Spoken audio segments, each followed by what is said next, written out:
Il y a plusieurs manières d'approcher la création de jeux de rôle, j'ai l'impression. Vous avez des jeux qui sont plutôt conçus comme génériques pour essayer de permettre aux joueurs et aux MJ de faire un peu les univers qu'ils veulent, etc. C'est l'approche que j'aime le plus. Alors, pas nécessairement en soi le jeu générique, mais le fait de créer mon propre univers et de faire ce que je veux un petit peu. C'est comme ça que je joue la majorité du temps. Puis vous avez aussi des jeux qui essayent d'adapter des univers existants, des licences existantes, genre par exemple des jeux pour jouer dans l'univers du Seigneur des Anneaux, des jeux pour jouer dans l'univers de la légende des 5 anneaux. Il y a beaucoup anneaux, hein. Récemment, on a eu Free League qui a créé un jeu pour jouer dans l'univers d'Alien. Et puis on a aussi pas mal, tout simplement, de jeux qui proposent un univers complètement original. Et je pense que c'est un des trucs qui est assez cool dans le jeu de rôle, c'est que le jeu de rôle, c'est un bon média pour faire du world building. Parce que vous allez écrire sur des pages et des pages et des pages du texte qui va concerner un univers et qui va intéresser les lecteurs. C'est un des meilleurs, pour moi, entre guillemets, médias pour livrer un univers. Parce que vous allez le donner à des gens qui sont intéressés pour eux créer leurs propres histoires dans cet univers. Donc vous pouvez mettre un tas d'informations et de détails dont tout le monde se foutrait normalement, vous faire votre petit délire de démiurge, et potentiellement trouver des gens qui vont être intéressés, qui vont vouloir lire ça. C'est quand même assez original. Mais comme je le disais, moi la plupart du temps, je m'intéresse plus... je lis des tas et des tas de jeux de rôle différents, mais je joue pas vraiment dans les univers qui sont proposés, parce que moi aussi j'ai un peu ce délire, pas démiurge, mais je dirais que je me sens souvent bloqué quand on me donne un univers ou des scénarios existants, etc., parce que j'ai envie de raconter mes propres trucs. Et en général, j'ai un profond respect pour les univers et tout, et j'ai pas envie de les casser, ce qui est un peu débile, hein, parce qu'en réalité, ils ont déjà été cassés maintes et maintes fois par tous les autres gens qui ont joué au jeu. Donc je vois pas pourquoi je me mettrais la pression, et je n'essaierai pas de prendre ces univers et d'en faire ce que je veux. Donc la plupart du temps, les univers, voilà, ça m'intéresse pour l'inspiration, mais je veux pas jouer dedans. Et il y a un jeu qui fait un peu exception, c'est Dead Genesis. Alors Dead Genesis, j'ai déjà fait 2 vidéos dessus, j'avais fait une vidéo sur les bouquins Dead Genesis, enfin, pas les bouquins, en fait les livres d'artwork, donc vous pouvez aller la voir si vous voulez pour voir un petit peu la patte graphique qui est insane. Et j'avais fait une autre vidéo qui était plus une sorte de trailer sur l'univers, etc. Donc je vous invite à aller voir ces vidéos si vous voulez en savoir plus, parce que dans cette vidéo, je vais pas vraiment vous prendre par la main, je vais pas vous faire une exposition de l'univers de Dead Genesis, tout simplement parce que je pense que c'est extrêmement difficile, le jeu a un univers gigantesque. Donc si ça vous intéresse de vraiment aller voir ce que c'est, etc., déjà je vous recommande d'acheter les bouquins, parce que je pense que c'est un des bouquins que je préfère, personnellement, enfin, voilà, je vous donne mon opinion. Vous ne regretterez pas cet achat, ne serait-ce que pour la lecture, on y viendra après. Donc si ça vous intéresse vraiment, moi je vous invite à vous plonger dedans. Après il faut aussi savoir, si ça vous intéresse, que c'est gratuit. En fait, Genesis, en anglais. Vous pouvez le trouver en anglais, vous cherchez le site de Genesis et vous avez tous les PDF en anglais gratuits. Donc si vous savez parler anglais, vous aurez toutes les réponses à vos questions sur l'univers dans les PDF. Là, je vais pas vous faire un pitch de l'univers, je vais juste introduire vite fait le truc, mais les illustrations qui sont derrière moi parleront encore mieux que moi de l'univers. Moi, ce dont je veux parler dans cette vidéo, c'est ce que j'aime dans Dead Genesis, dans l'approche et tout. Il s'agit pas vraiment d'une review, c'est juste moi qui vous parle d'un truc que j'aime bien.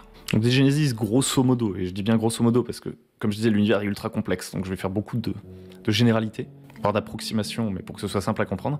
Dead Genesis, c'est un univers post-apocalyptique qui est qualifié de primal punk par ceux qui l'ont conçu. Donc en gros, vous prenez notre monde, vous ajoutez 60-80 ans de transhumanité, vous vous retrouvez donc en 2595, 85, je sais plus, mais à ce moment-là, quoi qu'il arrive, ce qui se passe, c'est qu'il y a des météorites qui tombent sur la planète. Ça fait un cataclysme de barjo. Tout est réduit en cendres, c'est carnage. Et 500 ans plus tard, là vous commencez à jouer. Là vous commencez à jouer dans un univers où en fait l'humanité n'a pas disparu, donc on peut pas vraiment parler de fin du monde, pour le coup. Et l'humanité est grandement modifiée, et la civilisation est renée de ses cendres, en retombant un peu à l'âge de pierre et en se redéveloppant. Ce qui fait qu'on est dans un univers qui à la fois est notre monde, mais ultra exotique. Je pense que c'est un des univers inspirés de notre monde, que je trouve le plus exotique, tout en ayant la capacité à quand même nous ancrer dans notre monde et à la lecture à se dire c'est plausible. C'est pas réaliste, parce qu'on va voir qu'il y a des éléments qui sont quand même à la limite du fantastique, en tout cas qui sont des éléments purement inventés et ajoutés à notre monde. Déjà, ne serait-ce que parce qu'on a une période transhumaniste où on imagine des technologies qui n'existent pas encore, donc on peut pas être sûr qu'elles vont exister, mais ce qui est certain, c'est que c'est ultra plausible, et c'est ça qui est très très fort. Parce qu'on a d'autres jeux comme ça, après l'apocalypse, où on invente des nouveaux trucs et tout. Je pense par exemple à Numenera, où il y a eu 7 fois l'apocalypse. Bon, clairement, c'est de la fantasy. Dead Genesis, c'est pseudo-réaliste. Et il le fait très très bien, je vous expliquerai pourquoi après. Donc voilà, c'est un univers post-apocalyptique où âge de pierre, puis reconstruction de civilisation. Deuxième truc, élément assez important qui caractérise Dead Genesis, et un des premiers trucs auxquels on pense pour les gens qui connaissent, c'est qu'il y a des météorites qui sont tombés, et dans ces météorites, il y a l'amorce, donc c'est une sorte de matière de génétique pure, enfin bref. Elle crée la sepsie, qui est une sorte de maladie qui terraforme la planète et qui modifie tout, et ça génère des Homo Dead Genesis, donc qui sont des enfants humains, mais qui naissent mutants, et qui ne pourront jamais vivre parmi l'humanité, parce qu'ils sont, ils sont différents, on va dire. Un autre élément pareil qui a un impact assez important sur l'univers et qui relève presque du spoiler, mais pas vraiment en réalité. Si vous commencez à jouer assez vite, vous le découvrez dans le bouquin. C'est qu'il y a des gens avant la chute des météorites qui s'étaient préparés en gros et qui ont un projet pour l'humanité d'après l'hécatombe, donc la chute des météorites. Et donc il y a des bunkers et tout avec des mecs qui sont là, qui ont été conditionnés pour entre guillemets reconquérir le monde par la suite, une fois qu'ils se seraient effondrés. Donc tout ça déjà c'est bien hypant, mais c'est vraiment le pitch minimal, c'est la fine couche, la pellicule extérieure de l'univers qui est hyper profond. Alors qu'est-ce que j'aime dans l'univers de Dead Genesis ? On va parler d'abord des trucs le plus évident, que tout le monde connaît, c'est la qualité de production et les illustrations. En gros, Dead Genesis a été conçu par un studio allemand qui s'appelle Six More Vodka, et si je ne m'abuse, la majorité d'entre eux ont été illustrateurs dans des trucs assez lourds, genre je crois qu'il y en a qui ont bossé pour Marvel, d'autres peut-être pour Riot, je sais plus trop. Je suis fan, mais je suis pas puriste, ok. Et en gros, les illustrations de Dead Genesis, c'est du top level. En termes de photoréalisme et de quantité aussi. Donc déjà, la qualité est ouf et la quantité est vraiment généreuse. Même toute la maquette, tout est ultra travaillé. Les produits physiques sont magnifiques. Ça relève vraiment de l'œuvre d'art. Et c'est dire parce que, franchement, aujourd'hui, le niveau de production dans le jeu de rôle, il est quand même assez haut, je trouve. Enfin, il y a quand même énormément de magnifiques illustrations et tout, mais Dead Genesis, je trouve que c'est un cran au-dessus. Alors après, c'est dans un style assez réaliste, donc on aime ou on n'aime pas. Ça, c'est autre chose. Moi, d'ailleurs, je dois avouer que d'habitude, j'aime bien les trucs un peu... Enfin, j'aime bien des styles assez particuliers. Par exemple, j'adore les illustrations de Symbaroum qui sont pas réalistes du tout, pas très précises. C'est un style un peu flou, avec des fois pas beaucoup de nuances, un peu ternes et tout. Je sais pas comment dire, ça me transporte. Dead Genesis, c'est encore une autre catégorie. Enfin voilà, chacun trouve son bonheur où il veut, mais objectivement, on peut dire que Dead Genesis, c'est au niveau technique assez incroyable. Et puis comme je le disais, il y a aussi la qualité de production, c'est-à-dire que les bouquins sont super beaux, le papier est ultra stylé, et puis il y a tout un côté design, enfin il n'y a pas de choix qui sont laissés au hasard. Les mecs de Six More Vodka ont aussi leurs t-shirts qu'ils font eux-mêmes, etc. Enfin, c'est un délire graphique qui est assez dingue. Donc ça c'est le truc, on va dire, qui a marqué tout le monde, je pense. Ensuite, un autre truc qui fait que j'adore Dead Genesis, c'est que d'habitude, moi, j'aime bien les jeux, comme je disais, comme je joue dans mes propres univers, etc. la plupart du temps. J'aime bien les jeux qui me donnent des informations assez précises, concrètes, tac-tac, comme ça, ils sont, on va dire, ils sont livrés de manière, dans une approche assez utilitaire finalement. Pour être les plus faciles à utiliser, les plus clairs, les plus limpides, qu'on explique bien les règles, bam bam, que ce soit carré et tout. Dead Genesis, c'est pas trop ça. Dead Genesis, c'est vraiment un jeu qui d'abord, je pense, a plus été pensé comme un univers qu'un jeu, en fait. C'est ça le truc. Et l'information n'est pas délivrée du tout de cette façon-là. L'information est vraiment délivrée comme une histoire. En général, ça va me saouler. Et je pense qu'il y a plein de gens que ça saoule, parce que du coup, ça fait que c'est un jeu à secret, dont les secrets sont parfois difficiles à comprendre et demandent plusieurs lectures, etc. Il va falloir chercher les informations soi-même. On a tendance à se perdre, etc. Et j'avoue que ça concrètement, ça me saoule. Mais pourtant, j'arrive à passer au-dessus avec Dead Genesis parce que juste l'histoire est incroyable, c'est vraiment bien écrit. Et du coup, j'ai lu 3-4 fois l'ensemble des livres qui ont été traduits en français. Enfin, je dis n'importe quoi. J'ai lu 3-4 fois Catharsis et Primal Punk, donc les 2 livres de base. Et puis après, il y a des campagnes qui sont sorties. Et là, il y a encore des trucs qui n'ont pas encore été traduits en français. Tout ça, je ne l'ai pas lu 3-4 fois. J'ai lu une fois l'ensemble de la gamme, on va dire.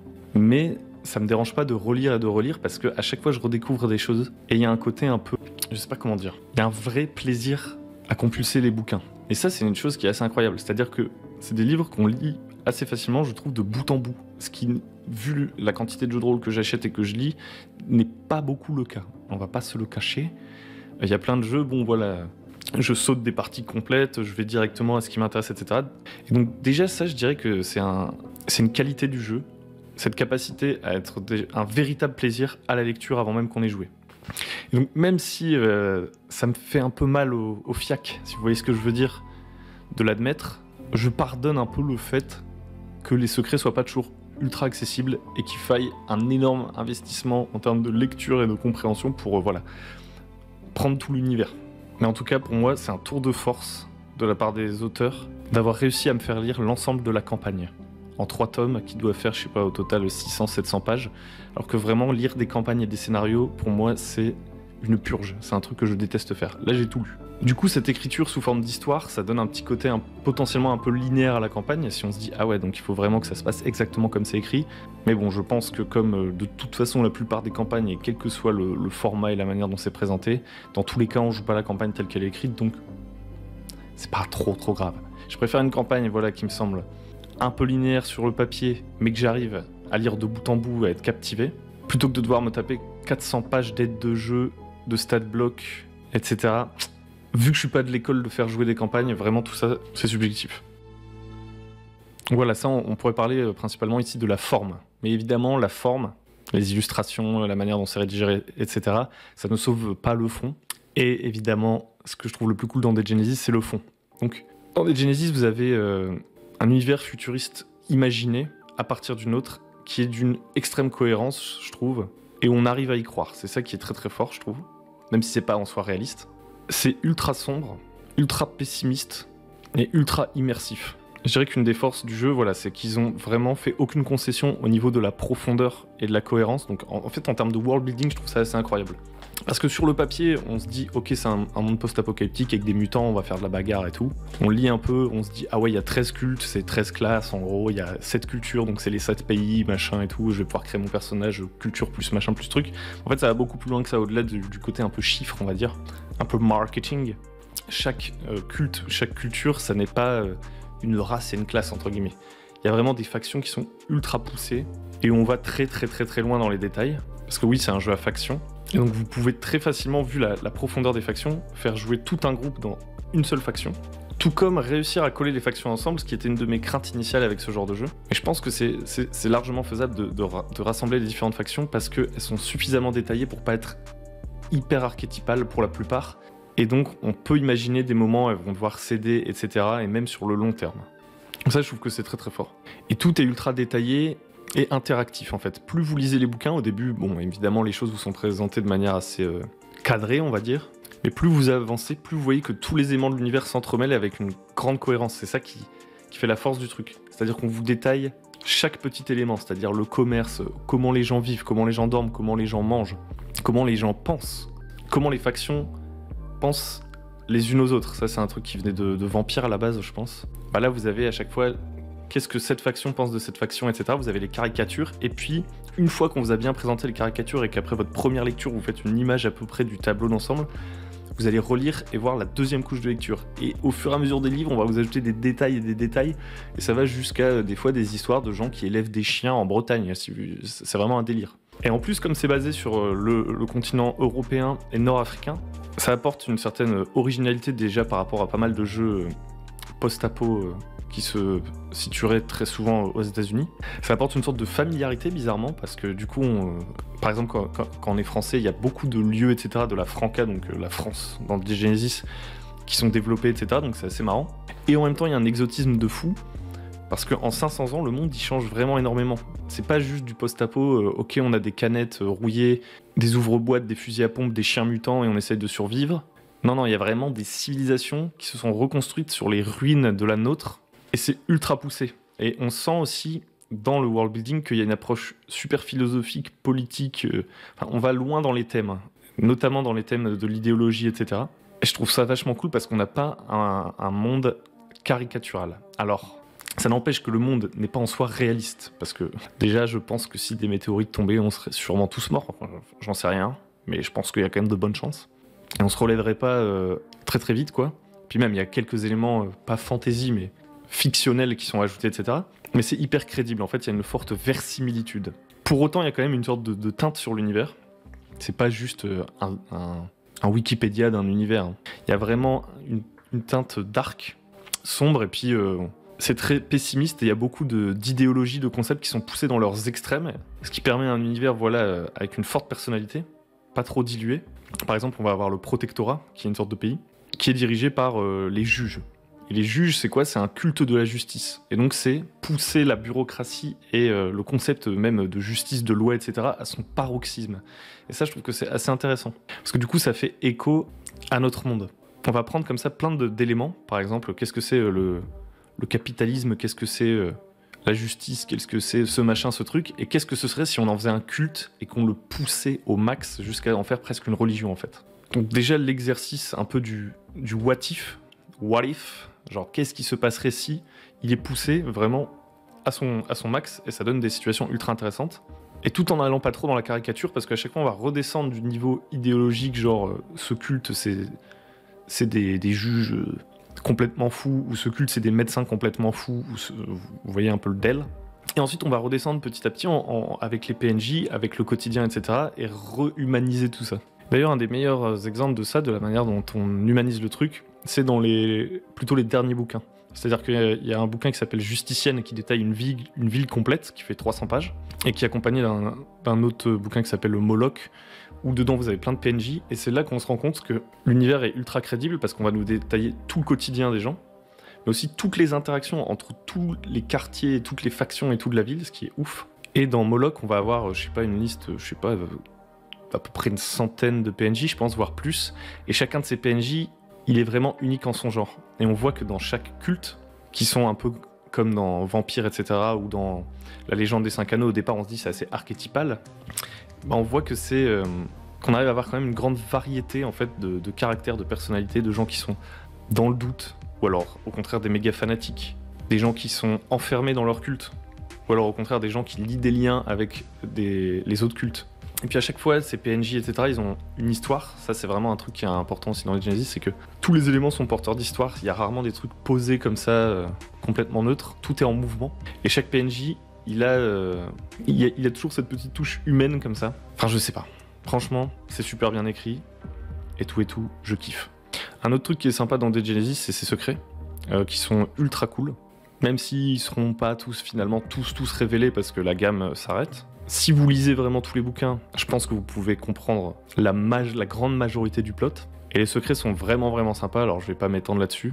Mais au-delà de l'univers ultra détaillé, qui vous permet déjà de jouer sans même commencer à vous intéresser aux secrets, aux homos des Genesis, aux gens dans les bunkers, etc. Vous pouvez déjà jouer pendant bien longtemps juste des intrigues de personnages et tout dans cet univers, parce que vous allez réussir à vous immerger, parce qu'il est bien illustré, parce qu'il est bien raconté. Au-delà des interactions humaines et du drama qu'on peut retrouver dans n'importe quelle partie de jeu de rôle, vous allez avoir votre dose de secrets que vous pouvez amener comme ça au compte-gouttes et qui sont vraiment des game changers, c'est-à-dire c'est des secrets qui peuvent retourner le cerveau, je pense, de vos PJ au moment de leur découverte, et qui change complètement la perspective qu'on a de l'univers. Et c'est aussi ça, un des trucs qui fait que la lecture est passionnante, c'est cette recherche, nous-mêmes en tant que lecteurs, donc souvent MJ, de ces secrets. D'habitude, je dirais que c'est un défaut, mais moi j'ai tellement kiffé que là, j'ai du mal à dire que c'est un défaut. Ok, toutes les informations sont pas écrites noir sur blanc, mais il y a un vrai plaisir de lecture, et c'est bien cool. Alors évidemment, il y a un autre truc dont il faut qu'on parle, c'est des règles du jeu. Alors les règles du jeu, je suis pas un méga fan. Ça utilise des poignées de D6. Vous pouvez pas, je crois pas que le jeu vous invite à en jeter plus de 12. En gros, vous jetez des D6. 1, 2, 3, c'est un échec. 4, 5, 6, c'est une réussite. Vous comptez vos échecs et vos réussites. Si vous faites des 6, ça fait des triggers, des déclencheurs qui vont améliorer certains effets, par exemple déclencher des effets d'armes, des trucs comme ça. Mais au-delà de ça, un 6, c'est aussi une réussite pure. Et donc vous comptez votre nombre de réussites et vous essayez de dépasser un seuil. Par exemple, vous devez avoir 3 réussites avec 6 dés, c'est à peu près une chance sur 2 que ça marche, quoi. Bon, j'aime pas trop les poignées de dés comme ça, parce que ça demande un petit temps pour séparer les dés entre les différentes catégories, compter un peu les réussites. Puis au-delà de ça, je suis pas trop fan du système de combat qui demande de rejeter par exemple l'initiative à chaque tour, donc le système en soi m'a pas ultra séduit. Pareil, un autre truc qui me plaît pas trop dans le système, c'est qu'il y a beaucoup de compétences, et dans l'absolu ça me dérange pas qu'il y ait beaucoup de compétences, mais là vous avez vraiment 6 attributs et 6 compétences par attribut. Donc cette sorte d'équilibre, des fois il me semble un peu artificiel, j'ai un peu l'impression que c'est plus pour que ce soit beau, plutôt que ce soit efficace que c'est conçu. D'ailleurs, le système s'appelle Catharsis. Vous jetez des D6, vous avez des attributs. Vous avez 6 attributs, vous avez 6 compétences par attribut. Enfin bon, on a compris, le jeu il s'appelle 6, mais est-ce qu'il fallait vraiment 6 compétences par attribut? Des fois, vous vous demandez, est-ce que cette compétence-là, elle pourrait pas remplacer celle-ci, etc. Bon, je sais pas, je suis pas forcément fan du système de règles, et d'ailleurs, je joue pas avec les règles du jeu. Donc c'est pas pour ça que j'irai vers Dead Genesis. Si vous avez déjà des systèmes qui vous plaisent de base, ou des systèmes narratifs et tout, ils pourront faire tout à fait l'affaire pour Dead Genesis. Non, vraiment, si vous y allez, c'est pour l'univers et puis pour la découverte, pour l'exotisme aussi incroyable de l'univers. Bien que ça se passe en Europe et en Afrique du Nord, je crois qu'il n'y a aucun jeu qui m'a autant fait ressentir d'exotisme, à part peut-être Eclipse Phase quand je l'ai lu. Et en fait, je pense d'ailleurs, à la réflexion là, alors que je suis en train d'enregistrer, que ce qui fait que il y a ce côté exotique, c'est justement parce que c'est basé sur notre monde et que c'est une projection de notre monde dans le futur. Parce qu'en fait, si on donne un univers de fantasy, évidemment que la plupart des choses sont des éléments bien plus incroyables, mais ils n'auront jamais cette base qui est notre univers et qui rend tout le ton, enfin, qui donne toute sa puissance justement aux choses qui sont pas pareilles, mais qui pourtant sont crédibles. Parce qu'à l'inverse, Vampire par exemple, c'est en quelque sorte dans notre univers, mais pas pareil, c'est dans le monde des ténèbres, mais voilà, ça s'inspire de notre monde, il y a nos villes et tout. Je ressens pas cet exotisme-là. Parce qu'il y a vraiment de la fantaisie pure et dure et qu'on cherche pas forcément à expliquer. Et ce qui est pas grave, je dis pas que c'est une qualité intrinsèque, l'exotisme. Mais si c'est quelque chose que vous recherchez, je pense que Dead Genesis, ça va vous l'apporter. Donc qu'est-ce qu'on a dit ? On a dit univers ultra profond, méga détail, méga immersion. Une autre chose que j'aime bien dans Dead Genesis, c'est que c'est humano-centré. Alors vous allez me dire, oui, c'est assez évident parce qu'il n'y a pas d'autres races entre guillemets comme les elfes, les nains, les machins. On joue pas sur les pléthores d'origine fantastique. On va jouer des humains, mais c'est quand même important de préciser que c'est humano-centré dans le sens où, même si on nous vend entre guillemets des mutants avec les Homo de Genesis, les psychonautes, des créatures, quand même des trucs un peu monstrueux. Le principal monstre dans Dead Genesis, c'est l'humain, et c'est là qu'on pourrait faire un peu le parallèle avec un autre univers que je kiffe, c'est The Witcher. Et donc vraiment, c'est un jeu qui parle d'humain avant tout. Et même encore plus que The Witcher, parce que The Witcher, c'est un mec qui chasse des monstres quand même. Donc on a les monstres, ils sont souvent là. Dans Dead Genesis, vous pourriez jouer sans mettre aucun monstre pendant de très nombreuses parties, parce que c'est pas le cœur de l'intrigue. Le cœur de l'intrigue, c'est les conflits entre les cultes, entre religions, entre idéologies, entre factions, entre clans. C'est l'humanité qui se détruit elle-même, et qui est certainement la propre cause de son apocalypse. C'est ça qui est marrant, c'est qu'on a eu une pluie de météorites, et ça n'a pas détruit l'humanité. Et la question qui est posée dans Dead Genesis, c'est, ça reste pourtant celle de, est-ce que l'humanité va disparaître ? Et va-t-elle disparaître à cause de son environnement qui est en train de la détruire, ou est-ce qu'elle se sera détruite avant ? C'est une des questions qui est un peu posée par le setting, et que je trouve assez cool. Et vous avez quand même les éléments monstrueux, si vous voulez à un moment donné créer un effet de surprise, ou vraiment créer une scène particulière ou un scénario particulier où là, les mutants, les Homo de Genesis et tout sont présents. Et puis il y a quand même tout un plot et des secrets autour de ça évidemment. Mais voilà, c'est plutôt sous la poussière, dans les marécages, loin de la civilisation. Donc vous n'êtes pas obligé d'en parler en soi. Vous pouvez le mettre comme une menace lointaine qui arrivera sur le tard. Ou alors une menace surprise qui arrive d'un seul coup alors qu'on s'y attend pas. Et ça, c'est assez cool. Vos joueurs pourraient presque oublier que l'Homo de Genesis est présent après quelques parties. Et dans ce cas-là, gardez-vous de leur rappeler. Et faites pop un Homo de Genesis. Je pense que ça va être sympa. Ce que j'aime bien encore dans le jeu, je continue, c'est pas très structuré. Je doute que des gens regardent la vidéo en entier, mais c'est pas grave. Un autre truc que j'aime beaucoup, c'est qu'il y a vraiment tous les aspects de l'horreur qui peuvent être explorés à mon avis dans cet univers. Bah déjà, l'univers est tellement vaste que vous pouvez tout faire. C'est-à-dire que alors, tout faire comme ça, ça vend très très mal. C'est pas un jeu qui vous invite à tout faire, mais vous pouvez tout faire dans l'ampleur que prend l'univers. C'est-à-dire que vous pouvez faire de la recherche un peu de trésors, vous pouvez presque faire une sorte de dungeon crawling, en jouant par exemple des sortes de ferrailleurs de l'apocalypse qui vont dans des vieilles ruines et qui essaient de récupérer des vieilles technologies. Vous pourriez faire un truc épique, parce que mine de rien, il peut y avoir des guerres et des factions qui se tournent vers la guerre, etc. Vous pouvez faire un truc aussi hyper politique, parce qu'il y a des tonnes et des tonnes d'intrigues entre les factions. Vous pouvez faire aussi un truc très dramatique et très centré sur des relations dans une ville. D'ailleurs, il y a une ville entière qui est proposée dans un des bouquins. Il y a vraiment de quoi faire des histoires de famille, des histoires à petite échelle. Vous pourrez faire des trucs policiers assez facilement, des enquêtes, parce qu'il y a des factions en mouvement, parce que aussi il y a tous ces secrets, donc il y a l'aspect mystère qui peut être exploré. Donc vraiment, vous pouvez faire tout un tas de choses, dans toutes les différentes régions de l'univers et tout. Le thème du voyage peut être sympa aussi, la survie évidemment, donc c'est post-apocalyptique. Je pense que le thème du voyage, c'est celui que je mettrais en dernier. Je pense que c'est le moins exploitable, entre guillemets, parce que comme c'est assez proche de notre monde, même s'il peut y avoir des instants contemplatifs et des trucs qui vont vraiment être waouh, tu découvres un nouveau paysage et tout, parce qu'il y a une apocalypse quand même, ça change la gueule du monde. Vous pouvez pas comme ça claquer des trucs complètement fantastiques, complètement ouf, comme vous voulez justement, si vous voulez garder un peu cette versimilitude, cette cohérence de l'univers, vous pouvez pas faire tout et n'importe quoi non plus. Mais bon, vous avez quand même déjà à faire dans la matière qui vous est donnée par le jeu. Et un truc aussi qui est quand même assez présent dans Dead Genesis, c'est l'aspect gore et tout, et comme on est des humains, l'aspect horrifique. Parce que tous les combats vont être dangereux, etc. Et donc du coup, on peut facilement jouer l'horreur personnelle, par exemple de quelqu'un qui se transforme peu à peu. Alors pas en Homo de Genesis, on peut pas se transformer en Homo de Genesis. Mais il y a quand même, voilà, il peut y avoir des trucs comme ça, parce qu'on peut avoir de la cybernétique par endroit, des petits trucs comme ça. Mais donc il peut y avoir de l'horreur personnelle, il peut y avoir aussi de l'horreur d'une société, en fait, de la violence sociale. Ça, c'est vraiment un aspect ultra présent dans les Genesis, la violence sociale. C'est-à-dire dans les familles, ou la violence du gouvernement sur le peuple, ou de la masse sur l'individu, ou la violence de l'individu. Enfin, vraiment, vous avez toutes les formes de violence comme ça, sociale, sont vraiment possibles à jouer, donc il faut aimer, hein. Mais vraiment, on peut se projeter dans des sortes d'utopies affreuses, dans des sociétés hyper radicales. Il y a des tas et des tas de trucs comme ça qui nous sont présentés, et du coup, c'est assez cool, moi, je trouve, même si c'est très sombre. Et puis, il y a évidemment aussi un peu l'horreur cosmique avec justement les homos des Genesis, etc. Donc ouais, on peut explorer pas mal des thèmes de l'horreur dans des Genesis. Si vous aimez l'horreur, c'est pas mal. Donc voilà, je vous ai parlé un peu en long et en large du truc, pas très structuré. Si vous voulez que je vous fasse encore une vidéo peut-être qui se concentre plus sur la présentation de la gamme, par exemple, on pourrait faire ça, vous aurez qu'à me dire dans les commentaires. Éventuellement, si vous voulez que je vous parle d'autres jeux que j'aime bien à l'occasion, dites-le moi. Là, je sais pas si je vous en parlerai maintenant, parce que justement, je suis vraiment plongé dans les Genesis en ce moment, donc je joue pas trop à d'autres jeux, je lis pas trop d'autres trucs. En tout cas, là, ça fait bien 1 mois et demi que j'ai pas ouvert d'autres jeux de rôle. Donc c'est un peu mon quotidien, c'est pour ça qu'il fallait que je vous en parle à un moment donné. Donc, si vous voulez aller plus loin, que vous avez des questions sur l'univers et tout, n'hésitez pas. Moi, ce que j'aimerais bien voir pour des Genesis, là, c'est s'ils vont sortir des trucs dans de nouveaux médias, puisque la partie jeu de rôle s'arrête a priori. Je pense que c'est un jeu qui mérite d'être développé, enfin un univers qui mérite encore d'être développé, qui mérite d'être plus connu, etc. I want more. C'est tout pour cette vidéo où je vous parle de mon amoureux, mon jeu de l'amour. N'hésitez pas à liker, à vous abonner, à me dire ce que vous en pensez. Peut-être que vous jouez à des Genesis, dites-le moi dans les commentaires, et puis voilà quoi.